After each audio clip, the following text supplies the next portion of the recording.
دوستوں، پرانے وقتوں میں ایک درویش ہوا کرتا تھا۔ وہ ایک پہاڑ کے غار میں بیٹھ کر ہر وقت اللہ کی عبادت میں مصروف رہتا۔ اللہ نے اپنے اس بندے کی عبادت کے صلے میں اس کے کھانے پینے کی حاجت کو براہ راست اپنے ہاتھ میں لے رکھا تھا، یعنی اس کو اپنے رزق کی تلاش میں اپنے غار سے باہر نہیں جانا پڑتا۔ اللہ کے حکم سے اس کا رزق اس کے پاس پہنچ جاتا، جس کو کھا کر وہ اپنے رب کا شکر ادا کرتا۔ اس کے زندگی کے دن رات اسی طرح گزر رہے تھے۔ آخر ایک دن اللہ نے اپنے عبادت گزار بندے سے امتحان لینا چاہا، کیونکہ یہ دنیا اسباب پر ہی ٹکی ہوئی ہے۔ اللہ نے اپنی ہر مخلوق کے رزق کا ذمہ اپنے اوپر لیا ہوا ہے، مگر ہر کسی کو اپنا رزق جدوجہد کر کے تلاش کرنا پڑتا ہے۔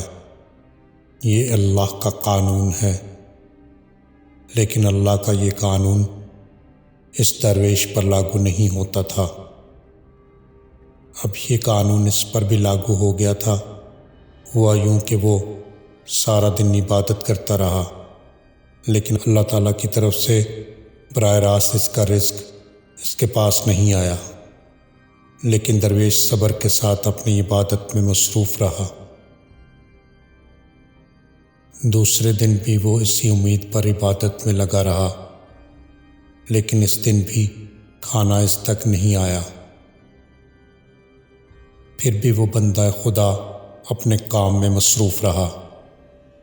پھر تیسرے دن بھی رزق اس تک نہیں پہنچا۔ تیسرے دن اس کو بھوک نے بہت ستانا شروع کر دیا۔ وہ درویش عبادت سے ہٹ کر یہ سوچنا شروع ہوا کہ پتہ نہیں اس کو رزق دینے والا اب اس کو رزق دے گا کہ نہیں۔ کافی سوچنے کے بعد اس نے فیصلہ کیا کہ اسے اپنے رزق کا بندوبست کرنا پڑے گا۔ لہٰذا وہ اپنے غار سے نکلا اور قریب ہی موجود گاؤں میں چلا گیا۔ اس گاؤں میں سب لوگ اپنے کاموں میں مصروف تھے۔ اس نے سوچا کہ مجھے تو کوئی کام نہیں آتا، میں کیا کروں گا؟ آخر اس نے گھروں سے مانگنا شروع کر دیا۔ کافی کوشش کے بعد ایک یہودی کے گھر سے اسے 2 روٹیاں مل گئیں۔ وہ روٹیاں لے کر تیزی سے اپنے ٹھکانے کی طرف چل پڑا۔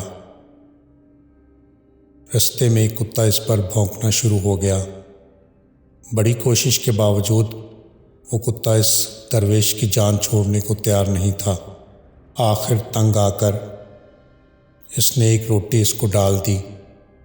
روٹی کھا کر وہ دوبارہ اس کے پیچھے پڑ گیا اور کسی صورت درویش کی جان نہیں چھوڑ رہا تھا۔ درویش نے اپنی جان چھڑانے کے لیے دوسری روٹی بھی اس کو ڈال دی، لیکن وہ باز نہ آیا۔ پھر درویش نے اس کو مخاطب کیا اور کہا کہ آخر تو میرے پیچھے کیوں پڑ گیا ہے؟ میں نے تو اپنی 2 روٹیاں تم کو دے دیں، تم نے پھر بھی میرا پیچھا نہیں چھوڑا، ذلیل کتے۔ اس کے جواب میں اللہ نے اس کتے کو بولنے کی طاقت دے دی۔ کتے نے درویش کو کہا کہ میں ایک یہودی کا کتا ہوں۔ یہودی مجھے کئی دن بھوکا رکھتا ہے، کھانا نہیں دیتا، لیکن میں نے کبھی اپنے مالک کا در نہیں چھوڑا۔ لیکن اے انسان، تم نے یہ نہیں سوچا کہ جو ذات تمہیں برسوں سے بن مانگے بغیر کوئی کام کیے تمہارا رزق تمہیں دے رہی ہے، اور جب اس نے تمہیں آزمانے کے لیے صرف 2 یا 3 دن تمہارا رزق نہیں بھیجا، تو تم اس ذات پر بھروسہ کرنے کی بجائے کسی اور کے در پر چلے گئے۔ اب بتاؤ کہ میں ذلیل ہوں کہ تم ذلیل ہو؟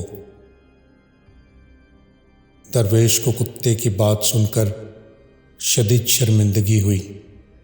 نہیں، تم ذلیل نہیں ہو، میں ہی ذلیل ہوں جو اپنے رب کا در چھوڑ کر غیر کے در پر پہنچ گیا۔ اس کے بعد درویش نے پکے اور سچے دل سے اپنے اللہ سے اپنے اس عمل کی توبہ کی اور کیا شان بیان کریں اس مالک کے دو جہاں کی، جس نے اپنے بندے کی توبہ قبول کی اور اس کو پہلے سے بھی زیادہ نوازا۔ تو دوستو، آپ نے دیکھا، ہمیں اپنے پیدا کرنے والے پر یقین کی حد تک یقین ہونا چاہیے کہ وہ آزماتا ہے مگر تمہارا ساتھ نہیں چھوڑتا۔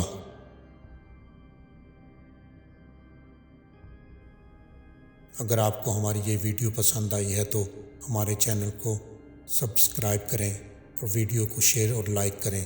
شکریہ۔ ملتے ہیں ایسی ہی ایک اور دلچسپ ویڈیو میں۔ اللہ حافظ۔